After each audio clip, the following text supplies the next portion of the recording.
Hello, and welcome to Follow Your Curiosity, where we explore the ups and downs of the creative process and how to keep it moving. I'm your host, Nancy Norbeck.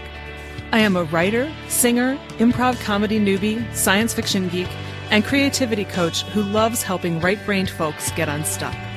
I am so excited to be coming to you with interviews and coaching calls to show you the depth and breadth both of creative pursuits and creative people, to give you some insight into their experiences and to inspire you. This week, I'm so excited to bring you my conversation with Kristen Good, a designer, branding expert, and life coach. We had a deep conversation about perfectionism, self-worth, vulnerability, self-care, and the willingness to get out there and do what you love without getting hung up on the nitpicky, irrelevant details that often stop us. We also talked about the pitfalls of working in a corporate environment as a creative. We could have talked for hours about all of this, so I'm hoping Kristen will come back for more. In the meantime, here's Kristen Good. So Kristen Good, thank you so much for talking to me today. I'm really excited to hear your story so you do brand things and you do life coaching and you put them all together. And I really want to hear how that happened. Yes. So my journey is kind of a little winding, but I went to school for design and I've always loved it. I've always called it creative Tetris. Like being a designer is, it's not fine art because you generally have a client unless you're designing for yourself, which is fun. But you have to put these pieces of what the client is asking you for, what they actually mean when, because they tell you one thing, but, don't always mean that. But you also want to put your design spin on it. And it's this great, beautiful, creative thing that comes together. And so I've been doing graphic design for about 5 years out of school. And I just kind of, the hard part about being a graphic designer is it is pretty easy to get burnt out because, everybody wants more, faster, quicker.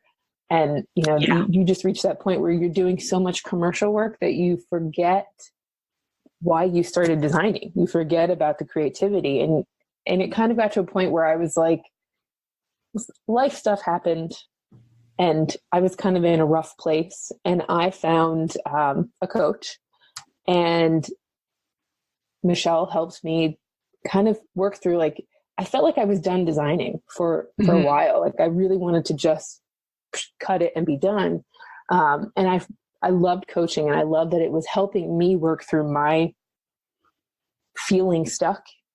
And so I decided I was going to do coach training. So it took me about 2 years doing it nights and weekends. And I got certified and I started a coaching business.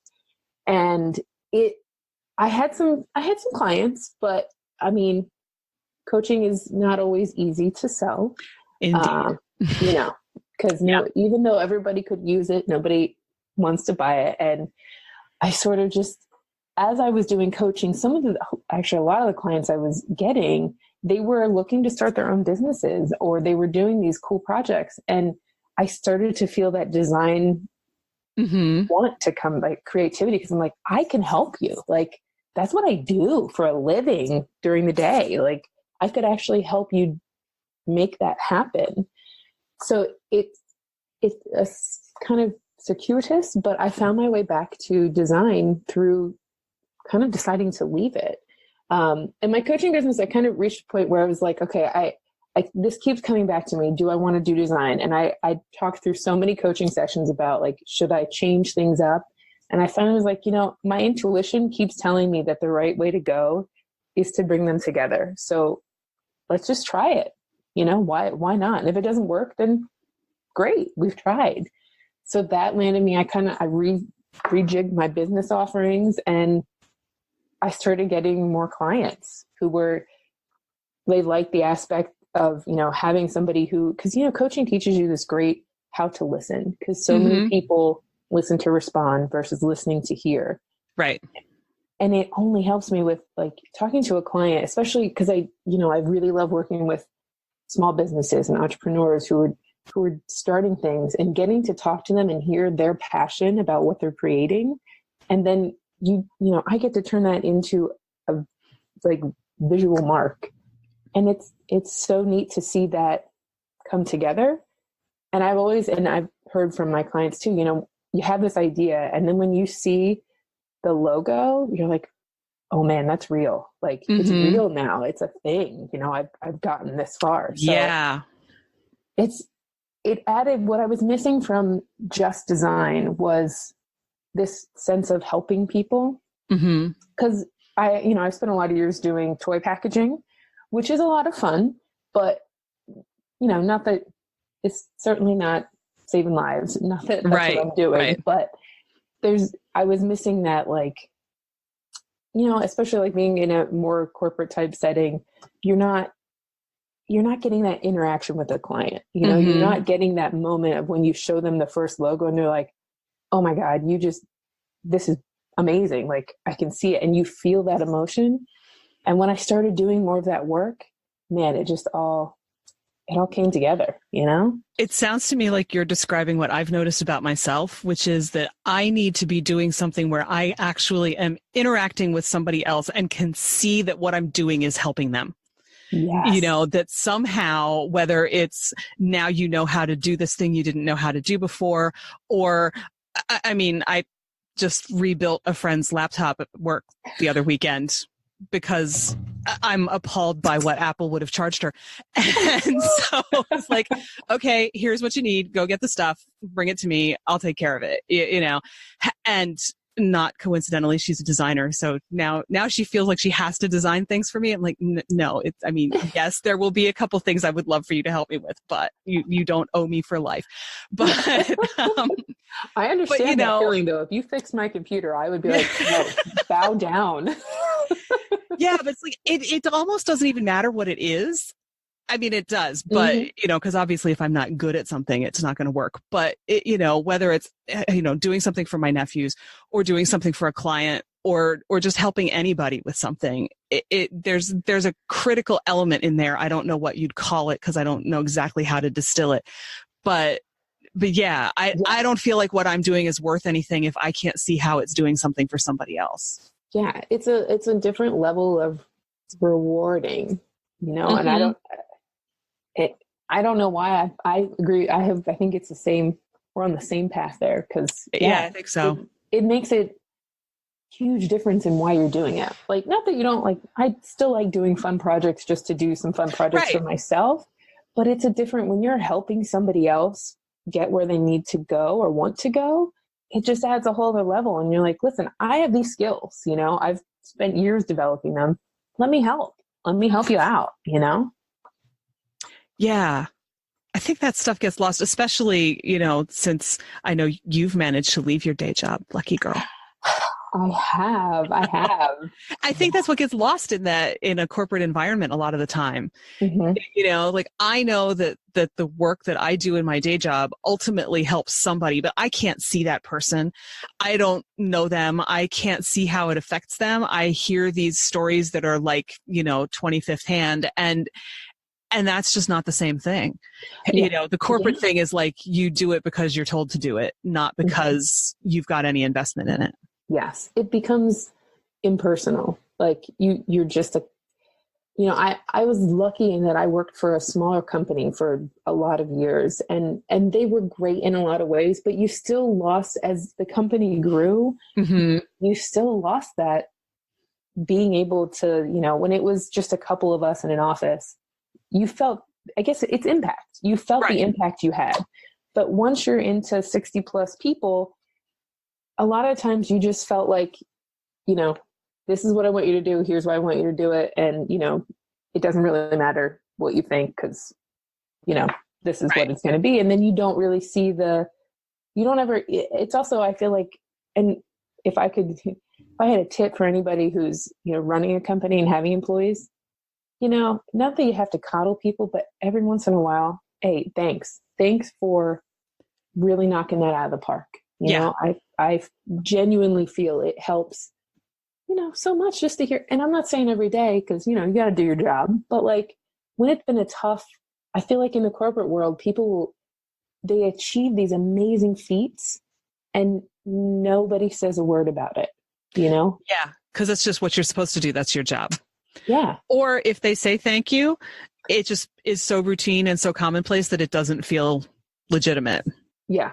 Yeah, absolutely. It's not like hey, you know, even stopping by and just, hey, you did a great job on that. It's like thanks everybody for pulling together. And you're like, yeah, I know. Yeah.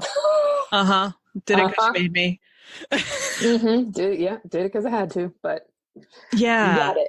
But there's something about appreciation and gratitude that I think makes things mean more, and it probably goes in both directions. If you are really grateful that you got to work on that project, you probably put more into it and got more out of it by definition, even if nobody thanked you for it.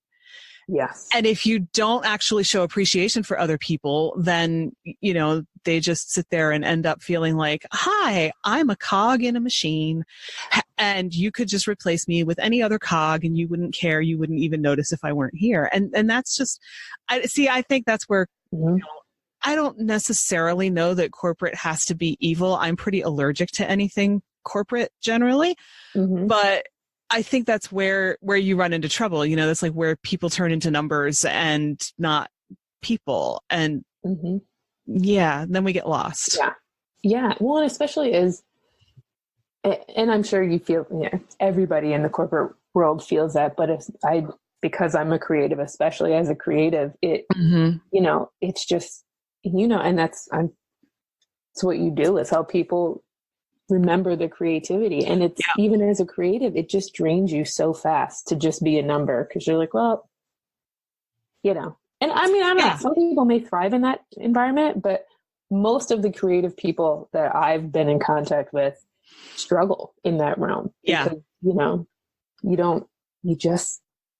again, it's that, there's no reward to it. There's no reward and there's no joy. Yes. And if I honestly, I say this all the time to people, it's like, if you're not having fun with it, why are you doing it? Now, at your job, obviously you're doing it because you need to collect a paycheck and pay your mortgage and feed your kids. But, so every once in a while I go on Quora and I answer questions about writing or, Doctor Who. love Doctor Who. Yay. So that's two surprising things we have in common, because Kristen also grew up in York County, Pennsylvania, just like I did.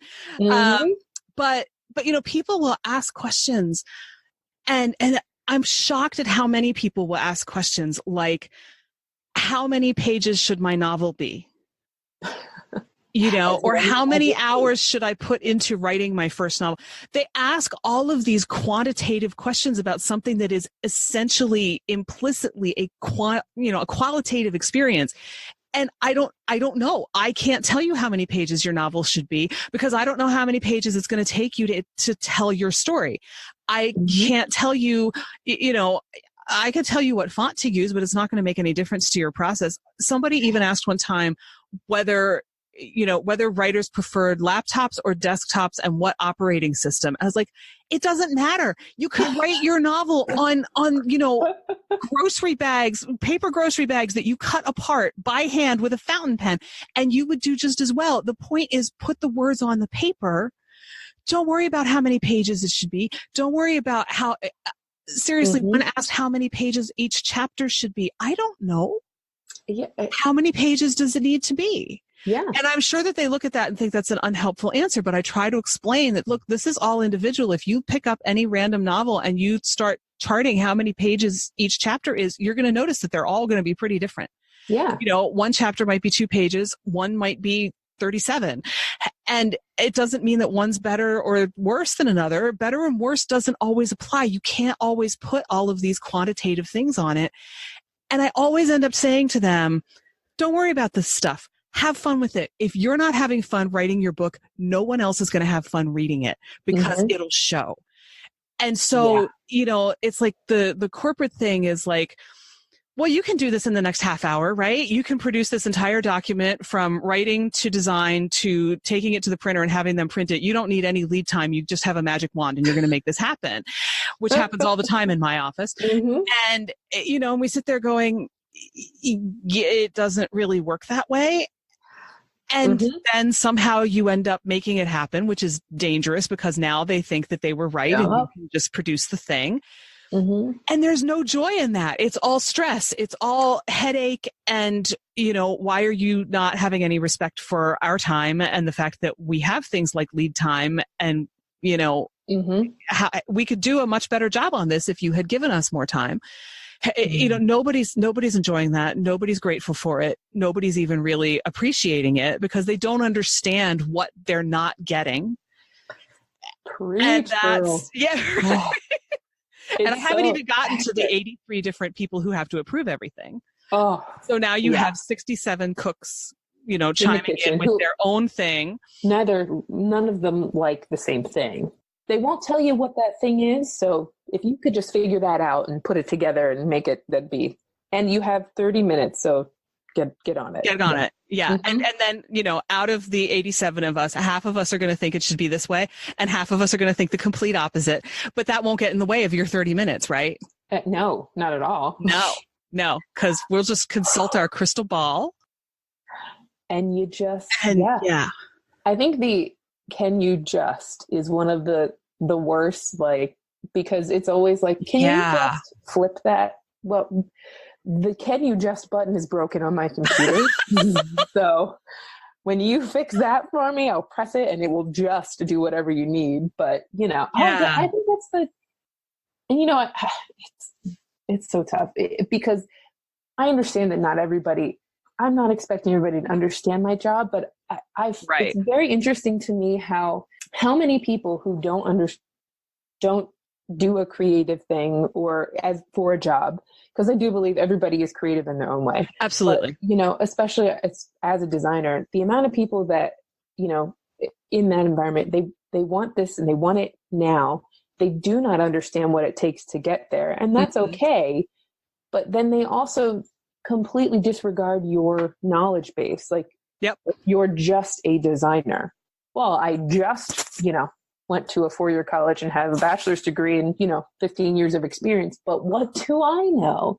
A little bit of, because also I find a lot of my designer friends, you never treat the other person that I never say, well, you're just a product manager, you never, right. It doesn't feel like I'm not coming at them like, well, your opinion isn't worthless, but it does a lot of times for some reason as in that realm feel like the designer doesn't, not that my opinion is not the end all be all. And essentially the product manager is my client, if you will. Right. But what I find in what I'm doing now is, it's so much more of a collaborative process. And that's where I wish the corporate kind of world would get to. Like, don't forget, you have a level of expertise. Yeah. We're not just production, just yes men. We have great ideas. Yeah. And that's the great thing about working with clients one-on-one is it feels so much more collaborative. We're talking through stuff and, my client has an idea and I'm like, okay, I'm hearing that. And I have an idea and we have these great little sessions. And then for me, that's where the magic happens. And I start to see in my head, all right, I can see what this could be. This looks awesome, and that's where you really find that magic. And it comes back to that feeling rewarded. Okay, I'm helping, this person has a vision and I have my experience and we can make our visions come together and be something even more awesome than just one or the other of us could have put together. Yeah, because it's sort of like brainstorming, right? The whole point of brainstorming is to hear everybody's ideas and then bounce off of all of them and come up with the thing that is the best, that combines elements of what everybody's having to say. And it's kind of the same thing, I need this poster and it's for this kind of event. And I sort of have this vague thing in my head, which if we could do like the Matrix and just download things in and out of your brain, I could show you, but I can't. And so this is sort of what I'm thinking, but you're the designer and you have an imagination and you could visualize things better than I can. So show me what you're thinking and then I'll see, because you may come up with something that's way better than what I came up with. And if it's not quite the thing that I want, I can say, I was thinking maybe a little bit more something like this. Can we do that? And then go back and forth until you get that. Yeah. you know, you don't get in 30 minutes in an office. You do not. And I'll tell you, that's another thing that coaching training has helped me with, is really pulling out, you know, because sometimes, you know, a lot of times a client, you're not dealing with somebody who speaks creative, you know, and you really get to hear like, okay, I'm hearing what you're saying. And this is what you know how to repeat back to them, like, I hear you. This is what I think you're saying, is that, you know, and it helps me find the right spot to be in, the right design, just by being able to take that in. And I think I was thinking you were saying about, you know, well, some of you were saying was reminding me of, you know, a lot of times too, I find the other thing with coaching and talking to my clients when they're trying to build things is, you know, the how many pages? Oh yeah. Does your chapter? It's a form of procrastination, because it goes back to that, like, I want it to be perfect and I want to do this perfectly rather than just creating the thing, you know? Yeah. And I have so many clients who are like, listen, you can have the perfect everything, but if you're not doing the thing, you know, and if you're not enjoying doing it, what are you doing it for? Yeah. You know, and that's the thing. Like, I feel like people get so hung up on the things that don't matter. I mean, I don't care what operating system. You could write your novel in Gmail drafts. You know, I mean, you could write it in TextEdit on the Mac, which is a great little app that doesn't get nearly enough credit for everything it can do. You literally could write it on the backs of paper grocery bags. I mean, somebody out there who really wants to write their book is doing that because they have nothing else, and that's what they're doing. And they're way ahead of you because they're not letting all this stuff get in the way. Yeah. And we get so hung up on it has to be the right notebook, the right pen, you know, I mean, even pens are totally subjective. You know, the pen that you may like the best may be one that I hate. Who cares? All you know is that's the one you like best. This is the one I like best. So use that. You know, people, I did not realize until I started going on Quora just how many people get hung up on things that incredibly basic and totally irrelevant. And it does. I mean, we all do it. I'm not, you know, I've got my own things that I get hung up on. Everybody does. But those things just really stun me, because it's like, just put words on. I mean, for crying out loud, you could write your whole book in notes on your phone. I mean, you could, if you really wanted to. It would be an interesting thing to try to edit on a screen that small, but you know, you could do it. You could have the draft and then worry about the rest of it later. And yeah, the perfectionism, I think, is really insidious. I mean, you know, I've talked about this with people before, but it's like things that fall under perfectionism, you don't realize would fall under perfectionism. Oh, you know, when I went through coach training, I had a real moment of horror at the realization that I can be such an incredible perfectionist. Because I was like, you know, my house is a mess. I can't possibly be a perfectionist. No, actually, that's the sign that I'm the perfectionist. Because you say, I can't make it perfect, so why bother? You know? Oh, 100. Well, there's so much there. Yes, 100%. But like, our house, that is, you know, my mom is, she has always been, and this feeds into my perfectionist, you know, growing up, our house was spotless all the time. I've told her a million times, I do not know how you did it. Cause now that I have 2 children, it is just, it's, you know, it's toys everywhere. Mayhem. It's mayhem. And I swear my memory as a kid was going to bed each night, and even if like mine and my brother's rooms weren't perfect, the rest of the house, she was spotless. Even to this day, when she comes to my house, the house is always cleaner when she leaves. I don't understand this magic, but it has like, I have kind of have a complex about it, because that's how I grew up. And in my head, I'm like, well, it should be perfect. And, you know, and it's just, for me, it's unachievable. It's just not reality. And I've really worked hard with in coming to terms with like, listen, it's okay for there to be dishes in the sink. What does it matter? You know, no one's judging you know, like, and if that means you get to do a little more of your work, or you get to hang with your kids a little more, or, you know what, shoot, if that means you get to go, I don't know, read a book for 5 minutes, have some self-care, you know? I mean, it's a matter of priority, I think, for a lot of people. And it's like, it's not that the dishes in the sink aren't important, but the dishes in the sink aren't going anywhere. Yes. They'll wait for you. And if it's, you know, I mean, really, if your choice is, I'm going to make the kitchen perfect for the next 2 hours, or I'm going to go play with my kids for the next 2 hours, which one's more important? Yeah. Oh, totally. You know, I'll say the other kids have been instrumental in getting over perfectionism. And even I've heard that a lot.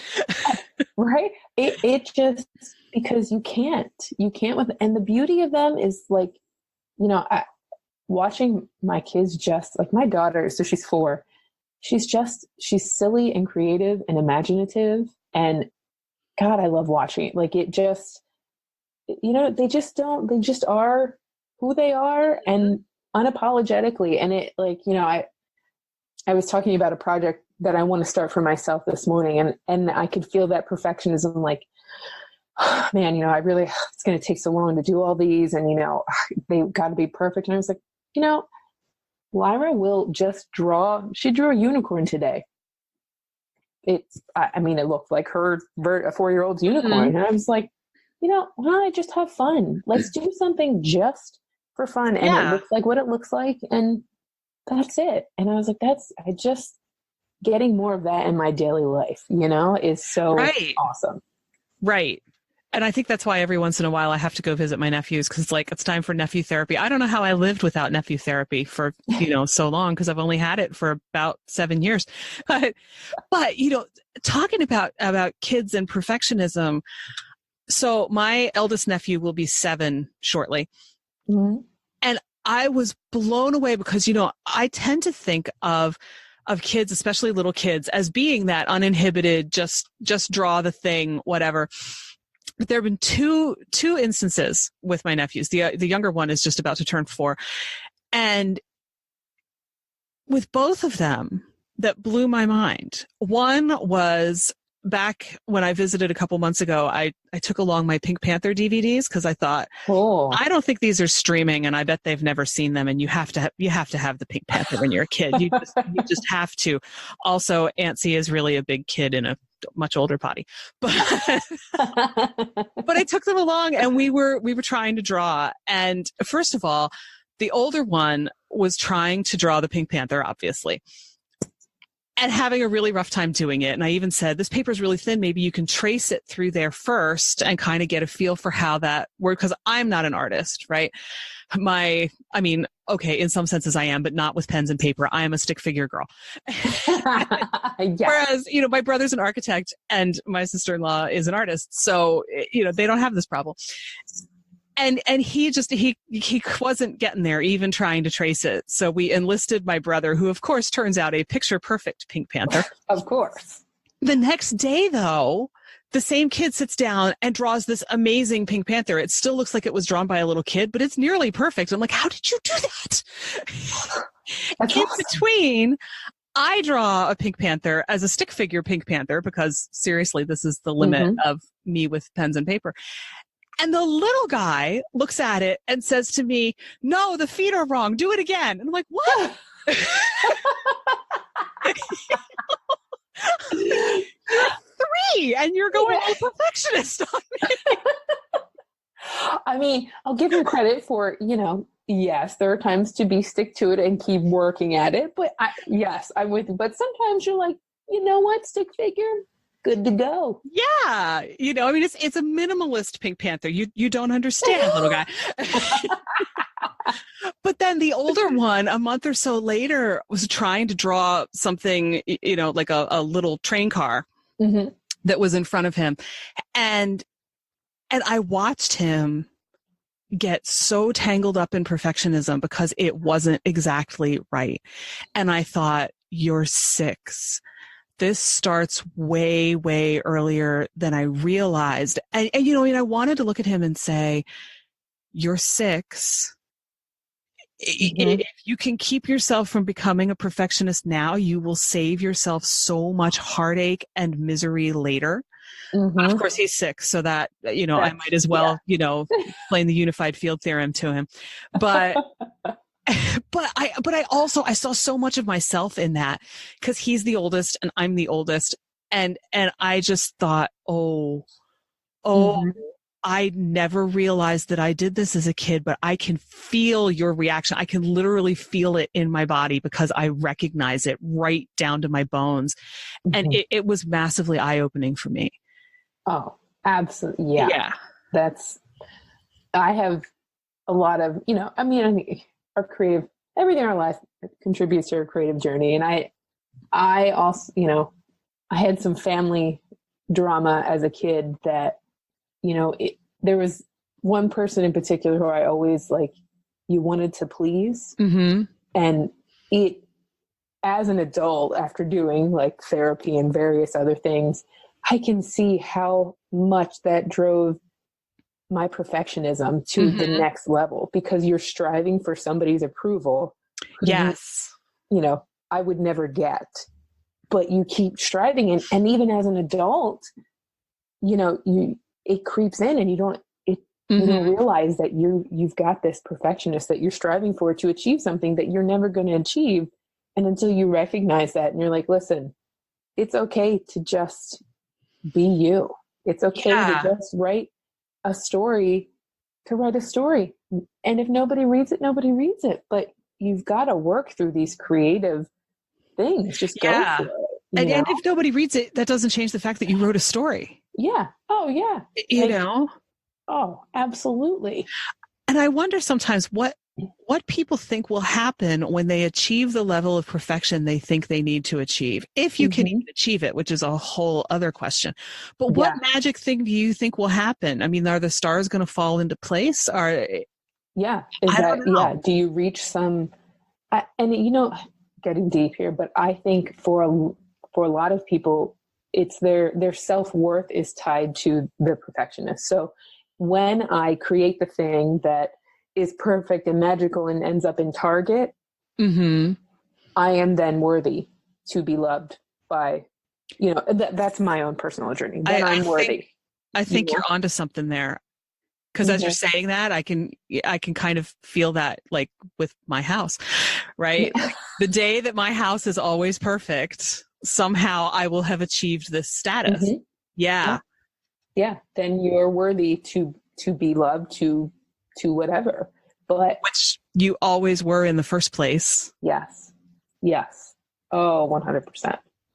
And that is a thing that I will tell you, in my turmoil of life, that I was married before my husband, and that ended, and a lot of stuff happened at that same time. And that's when I found coaching. And for me, that helped change so much of my viewpoint of myself and work through a lot of those blocks. So I was able to get to this point now where, I was able to leave my job. And that's a scary, vulnerable thing to do. It is. And I didn't do it without a plan. Definitely, my husband is amazing, and he and I have been working on this plan for a long time. But I can see, when I told people I was leaving, I got a lot of, man, I wish I could do that. I wish I could do something like that. I wish I could. And you can see a lot of that kind of holdups, and that all kind of revolve in that realm of perfectionism and, not wanting to fail. I mean, nobody wants to fail. Right. But if you don't take the chance, and once you can untie your own self-worth to weather this, because this, in some ways, my coaching business, quote unquote, could be considered failing, because it never got me where I wanted to.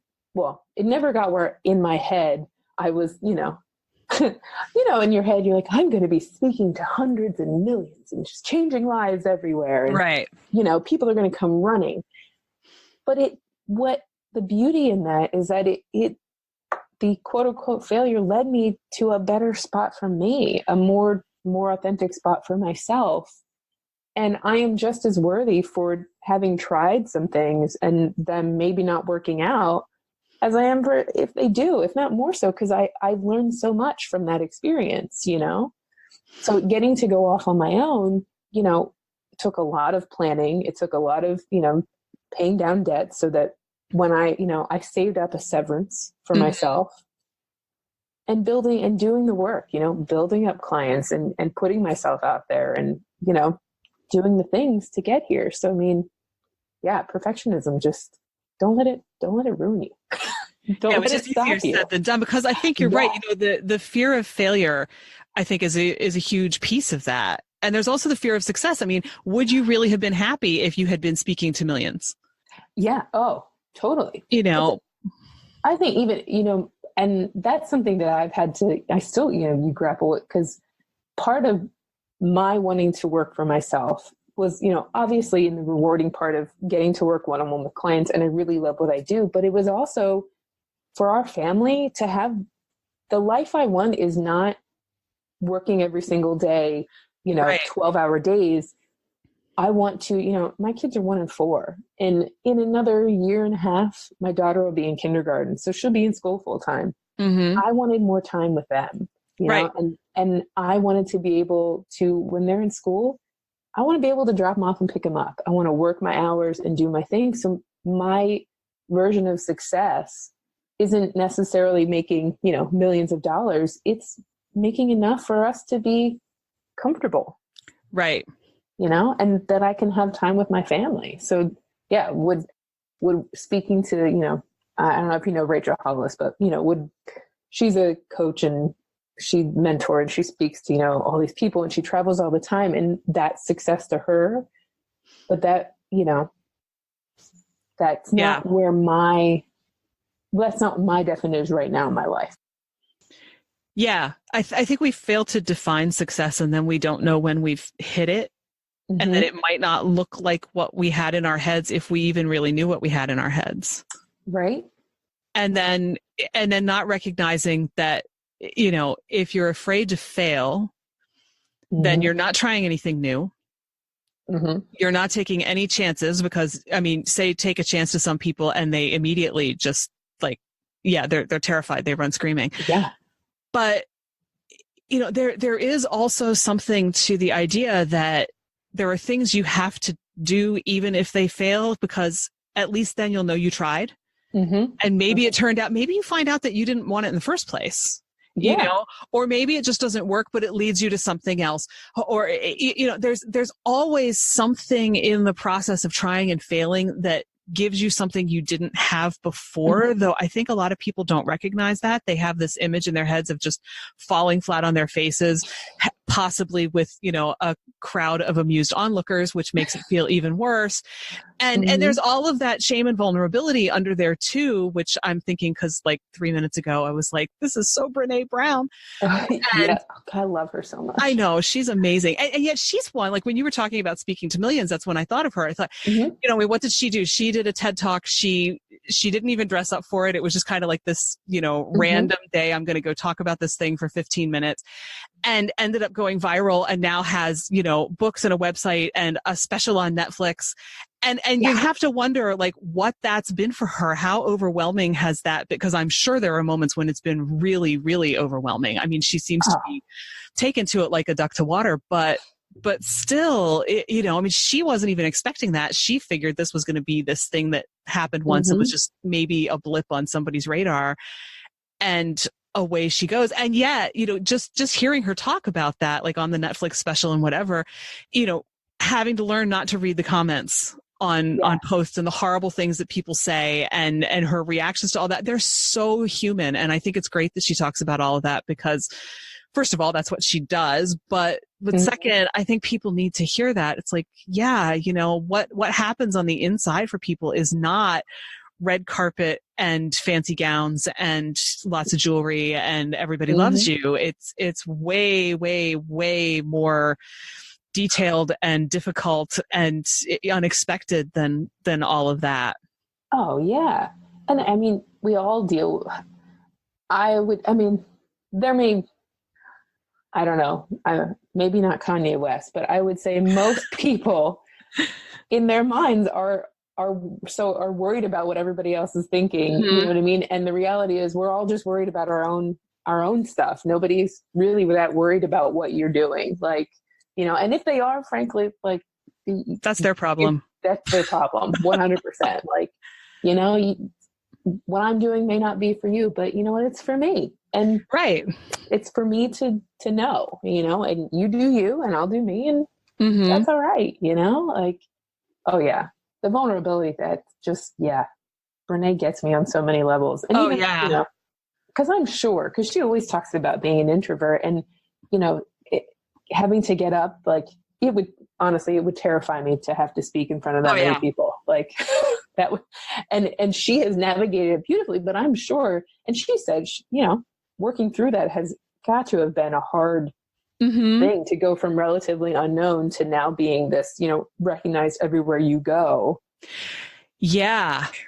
And yet, you know, the thing about her is that, you know, if she's up on a stage talking to a group of people or even in a podcast or whatever, I mean, she's totally honest about what's going on with her. You know, if she suddenly like loses track of where she is or is having a difficult time with, you know, if somebody shouted something at you, I mean, and some of this I haven't necessarily seen her do, but you know, you just know she would just stand there and say, okay, hang on, I need to breathe for a second. And everybody in that room is going to be right there with her and totally cool with it, which I think most of us don't realize. You know, everybody, you have more respect for people who can get up there and do the difficult thing because you know how difficult it is yourself. You know, I mean, most people would rather die than get up on a stage and talk to people like that. So they're just kind of like, dude, we are rooting for you. It's okay. Do what you got to do. We're on your side. Just don't give up. Right. If you give up and you walk away, then you lose people. But yeah, it's tough though. I mean, it sounds so easy when you describe it. It's way, way, way harder when you have to actually do it. Oh, absolutely. And that, you know, that's where, you know, even, you know, building your own business is not it's so funny though, because it feels when you're in it, and I'm sure you feel the same way, like this kind of impossible task because you don't necessarily know what you're doing. Not that anybody does. And I think that's what people remember, like, nope, there is no magic path. There's like 1,000 million people out there who will sell you the magic path. There is just no magic path. It is going to be your journey. You're going to try different things. You're going to find what works for you. And that's where how you'll build your business. But it's also not like every business in the world was started by somebody, you know, like it's not, it is stepping off the, like, kind of stepping off the normal path. Cause you know, most people, you grow up, you go to school, you get a job working for somebody else. But you know, those people, all the companies you're working for, somebody started them, you know? So it's not as crazy as, you know, as people think. And, you know, I was thinking about like my dad growing up, he had his own business, and I didn't really think about it as a kid until I was an adult, and that I wanted to do, you know, I was thinking about it, and, you know, you're kind of like, oh man, are people going to think this is crazy? And then, you know, my parents were like, that's awesome. And I was like, yeah, I guess dad has run his own business for you. Like, you just don't really think about it, but he successfully ran his own business for years and years. And so it's not as crazy a dream as some people think, you know. It's just, it takes planning and it takes doing the work and, you know, getting over the perfectionist and the vulnerability. And I'd say celebrating the little wins along the way. That is one of the things I talk with all my clients, and especially because I still have some just straight up coaching clients. Yeah. So it's the little baby steps that will get you, you know, getting to leave my job has taken, I don't know, my daughter's 4.5. So, and I started coach training 2 years before that. So we're on like 6 years. So for some people, it's like, oh my God, that's awesome. I'm like, yeah, I've been working at it for 6 years now, like to get to the point where I could do that. And I'm still growing and learning, you know? So, I mean, you got to appreciate the little stuff in between too, you know? Yeah. And I think we don't do that enough in general either. You know, we forget all of that stuff. And I think that makes it so easy to get lost in things like the perfectionism and the fear of failure, because we don't pay attention to the good stuff. Because, you know, human brains have that negativity bias and all of that kind of thing, but you gotta pour the good stuff in there or you'll drown in the rest of it. Yes. Celebrate those little steps. Like you have to. I mean, every little piece gets you so much farther. Yeah, because nothing happens all at once. There is no magic Yeah. wand, just like there is no magic path or magic number of pages for your chapter. It all has to happen one piece at a time. And I think that, we get overwhelmed because we don't think of it as one piece at a time too. And then we get caught in all of it. It's just, we're painting a really lovely picture of the vicious cycle here, but that's what it is if you get stuck in it. Yeah. Well, and that's where you start to feel, where everybody starts to feel stuck is, you feel like you're not moving forward because you're staring at the mountain, trying to climb a mountain in one step when you're really like every little step toward you climb a mountain 1 foot at a time, you keep going, and you have to remember that you're just climbing. And the other thing I think that people don't, there's always going to be a mountain behind the mountain. You hit one goal and you celebrate that, and then you go for whatever's coming next. Yeah, and you can celebrate small things too, because sometimes small things are just as important as the big things, and sometimes the things that look small are actually the big things. Yes, 100%. Yeah. It's not babying yourself. It's not coddling yourself. It's saying, hey, I did this thing. And it could even be, this was really hard for me. Most people seem to have an easy time with it. I say seem for a reason, because it's probably not as easy as it looks. But so what if it's easy for other people? If it was tough for you and you still did it, you deserve credit for it. Yeah. Especially from yourself. Yes. Whatever that looks like. I did this thing. I deserve to sit down and watch an episode of The Crown, or bake myself a cupcake, or, whatever that looks like for you. Hey, I'm going to take an hour and go for a walk. Whatever that is, you deserve that. And if you don't do those things, you'll never keep going, because you'll feel like you're just running yourself into the ground. Yeah. I don't know. But self-care is a thing I struggle with. Everybody does, I think. Yeah. You show me. Either you have, I could be wrong, but I feel like the only people who are probably really good at self-care either have a lot of money or just don't have to take care of anybody else.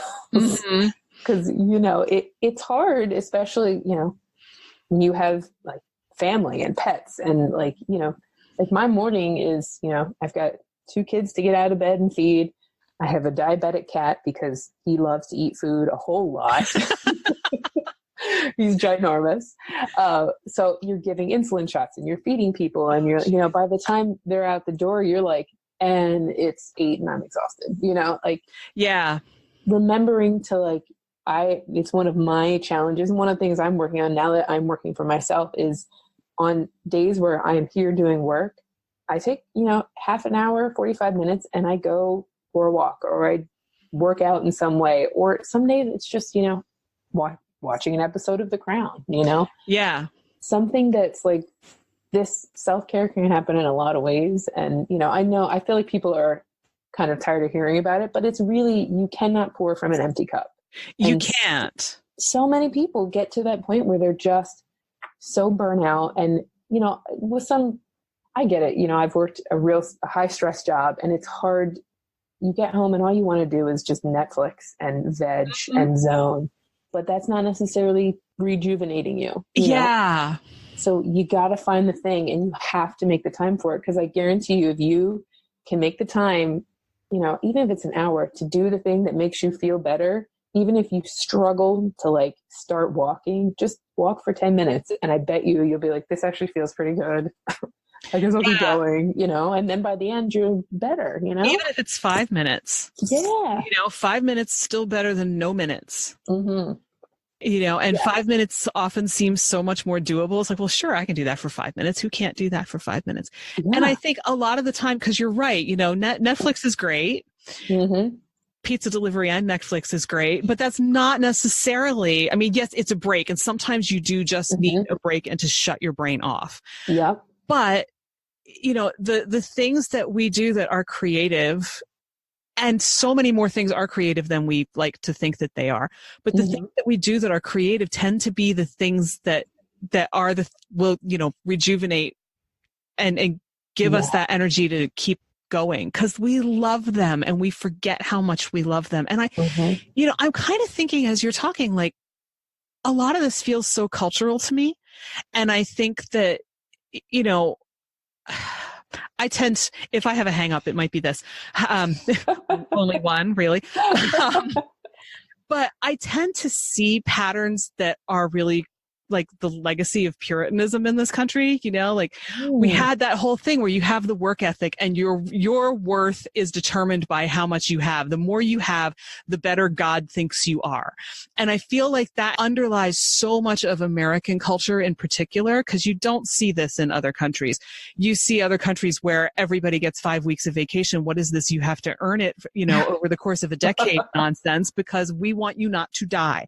Yeah. Because we recognize that you need time away in order to be able to do the things that you do well. And we don't do that here. Here, it's like you're punished for being a new employee because you only get maybe a week, maybe 2 if you're lucky. Mm-hmm. And I mean, who really can survive that way, especially if you've got kids or, extenuating circumstances, you're caring for a parent, whoever. But, we tend to, I think, see the things that make us happy and give us joy as these unnecessary frills, that it's like, oh, it's nice if I have time to do this, but I don't need that to survive. Well, I think you actually do. I think it's your quality of life and your self-care. And we've bought into this notion that the faster you run yourself into the ground, the better a human being you are. And I don't think that's true at all. I think the better human being you are, you've probably put more into the things that you love and the things that give you life. Isn't that why we're here? Yes. And I'll tell you too, I think it's it is a Northeast. Yes. US at least. I can't speak for anywhere, but I've lived down in North Carolina, and it's different. The pace of life is different. And listen, I can't speak for every place everywhere, but right. In general, my experience has been that other areas of our country, it's not as crazy as the Northeast. It's like, for some reason, we are just, if you are not driving yourself into the ground, if you're not burning the candle at both ends, you are losing. And you're failing. You're totally failing. And it's so ridiculous because, you're missing your life. Part of life. Yeah. You're missing the best parts of life. My husband and I, it's funny, this came up because we've been having this debate about, we're running out of space in our house. Mm-hmm. We have 2 kids. My parents come and stay often. We don't have a spare room, and they're cool with sleeping on the couch. But, as they get older, I think sleeping on the couch is probably going to not feel so awesome. Right. And, we live in we got a great deal in our house, which is why we can live where we live. But to get the house, like with just an extra bedroom in our area, costs a lot of money. And we've been having this debate about what are our priorities, because yes, could we do a more expensive house? Sure. But how does that affect our family life? Like, are we going to be stressed then? I just went full into my business. How does that affect, then am I going to be stressing about making enough money? Do we need is it something where we can build an extra room on our house and be happy to find here? And it's because it is speaking to that, like, neither of us want to be burning the candle at both ends. Like, right. I don't want to be stressed all the time. And then every interaction with, everybody is from a place of stressed out kind of anger, because you're like, I got 6 things to do and I have to take more and more clients. And, we want that balance of like, I want to, comfortable is fine. I don't need to be here, So right. if somebody wants to just give me $1 million, I am not going to say no. But right. I also don't, we're okay. Right. We're happy. We're fed. We have a house. We're in a good school district. If we stay here forever, it's okay. And I think that you're right about, there's so many people that, bigger, faster, better. And do you need, even like, I'll even full circle, going back to branding. Listen, I love doing logos, and anybody who is ready to do, wants a brand, would love to work with. But also I would say too, if you don't have a logo, don't let that stop you from doing the thing. Yeah. Because you can pick a nice font, pick 2 colors. You can do something really nice on your own that gets you started. And Mm-hmm. it goes back to like, just write a page. I don't care how you write it. I don't care if you write it with a stick, but like, just start doing the thing and not let that you don't have a perfect brand stop you from doing the thing. Cause you can get a perfect brand, you know, like it's better to start. It's like, you know, that whole done is better than perfect. Yes. And totally. and I will just say, to back that up, that I did the logo for this podcast and my website myself in Word Swag. And I just, you know, threw those words into the app, picked an image, and kept pushing buttons until I got something I liked. Yeah. So if I can do that, anybody can do that. Yeah. That requires no skill whatsoever. It just requires you to say, ooh, I like that one, and run with it. Yeah. And you're doing it, and you're doing the thing, and you're building the thing. And if at some point you want to upgrade your brand, you can, but if you're not letting it stop you. And that's so many people, they stop, you know, it's just not, because I don't know how many pages my chapter needs to be. Or what font to write it in. What font to write it in. It's the wonder they didn't ask how many words it should be. Which sounds so dismissive, and yet I understand where those questions come from. But they're just not important. And I think that's the thing, you know, we get hung up on the things that aren't important. Yes. It doesn't matter if you don't know how to write a book. Sit down and write one. You'll learn a lot in the process of sitting down and writing something. It may be that you don't even want to do this. It may be that you have questions and now you know where to go. You know, you may not know where to find the answers, but at least you know what the questions are. You know, you'll get something out of it, even if it's a hot mess. Mm-hmm. It's better than not doing anything. You got to start at the start. Everybody in the world starts at the start. Like, as a designer, I'm good at what I do because I've been doing it for a long time, you know? And if you're a new designer, just start doing it, you know? Like, the first things you do, even I'm newer into the web design realm. I built my website and I've built a client's website, and I'm doing more of that now. And I'm sure in another year, I'm going to look back and be like, man, we could have done that differently. But you know what?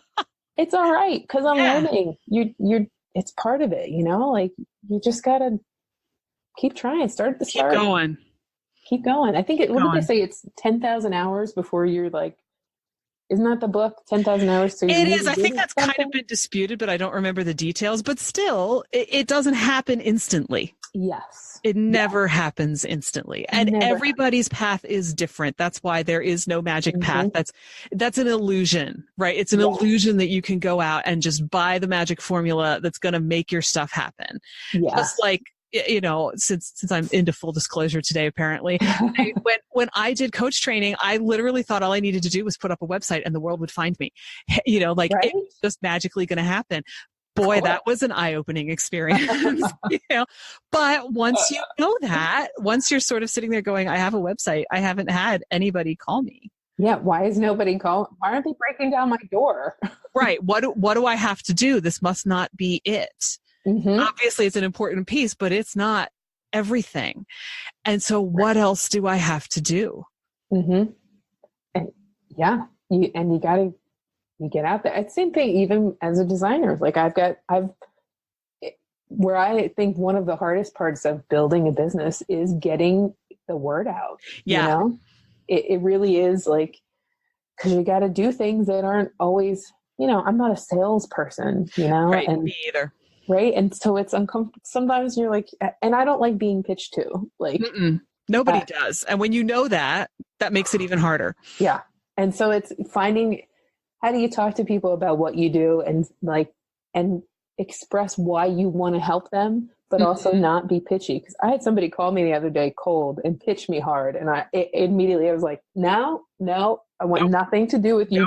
You are pushing, you know, like, so it's how do you get the word out there about what you do and find your people in a way that's authentic and real and, you know, like.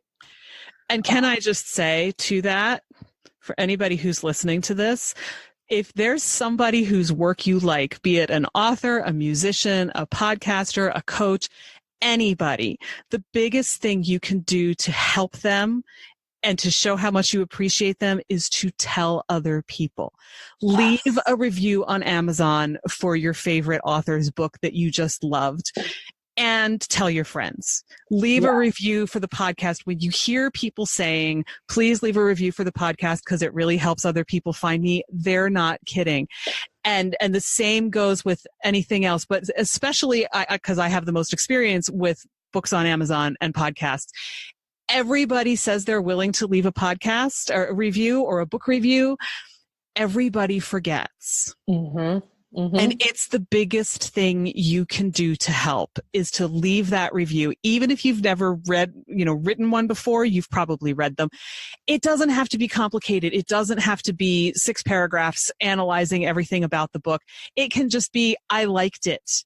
It doesn't matter. Amazon in particular, I'm not sure about Apple with its podcast reviews, but Amazon in particular doesn't care if a review is good or bad. It doesn't care what it says. It just cares that it's there. The number of reviews does amazing things for authors. It makes a huge difference. And whatever Apple's algorithm is, it's still so much better to have written reviews, not just ratings, which are the star ratings. It makes a huge difference in how they help somebody get their work out. So this is my impassioned plea. If you've been listening for a while, please leave a review. Do it for me. Do it for anybody else. Do it for the coaches you like. Do it for whoever's work you like. It's the biggest, most important way you can help them.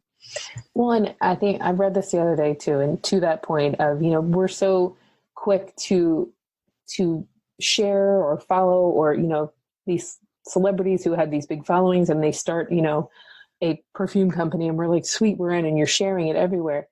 If your best friend starts something, one of the things you can do to support them is help share it out, or, just like it, or say, I'm here for you. I'm listening. And then remember, like, when you hear somebody and I speak for myself, I've had some great referrals from, both my sister-in-laws where, somebody was talking about starting a business and they're like, do you need some branding? And they give them a card. So anything you can do to help your friends, help your sister, help your brother. Like, if these are people that and they're trying to do something, like, help them out if you can. You know, don't get me wrong, you don't have to share if you've got 15 people selling LuLaRoe and you can't share all of them, I get it. Right. And you don't want to come across like you're just promoting everybody all the time. But especially when people are starting out, when they're recording podcasts in their bedroom closet, or they, or they're just beginning their branding business or whatever it is, tell people about it, because that is it's the most important thing you can do. It 100%. makes the biggest difference. It's better than any kind of publicity you could buy. Yes, totally. And it's appreciation too. And everybody needs to be appreciated. Right. Again, full circle, a little thank you, Yep. A little, hey, I thought this episode was great, or I really like that logo that you did, or, I saw the toy package you designed in the store and it's really cool. Whatever it is. Yes, totally. Yeah, because we're really, I think, all here to have each other's backs. We are. And I think I'm also a big proponent of, it's not scarcity. Like, there's room for everybody, you want to start a branding business, do it. I'm happy to, I have a group of friends too, where like local people who, when I hear something like, hey, I heard about this lettering thing here, because if we got to help each other out, and I fully believe in good karma, and I think it's just good karma to do. I think, Nancy, you wrote something. It was like, what is it? I'm just woo-woo enough to be dangerous and practical enough to be annoying. I think so. I'm so there for you. Like, agreed. I am just woo-woo enough to be like, listen, good karma. All right. What you put out there comes back to you, but also do the thing. Do the thing. Both. It takes both. Take the step. Yeah, absolutely. Yeah. Oh, man, absolutely. York County kindred spirits here. We really are. And yet it's funny because, boy, this is not what I would think of as a York County thing at all. But clearly we're cut from very similar cloth. I'm telling you. I'm telling you. Since we have come full circle, I think this is a good place to stop. But I've loved this conversation. It's been awesome. Me too. I could totally talk for way longer. I know we could do this again. Maybe we should. Yes. But definitely. Thanks so much for your time. Absolutely. Thanks for having me. that's it for this week's episode. Thanks so much for joining me and to Kristen for sharing her time with us. Please do help spread the word for those whose work you appreciate. Not just this podcast, though I definitely appreciate all of you and your help letting others know about the show. Thank you. You can find show notes, the 6 creative beliefs that are screwing you up, and more at fycuriosity.com. I'd also love for you to join the conversation on Instagram. You'll find me at fycuriosity. Follow Your Curiosity is produced by me, Nancy Norbeck, with music by Joseph McDade. If you like Follow Your Curiosity, please subscribe, rate, and review on Apple Podcasts or wherever you get your podcasts. And don't forget to tell your friends. It really helps me reach new listeners. See you next time.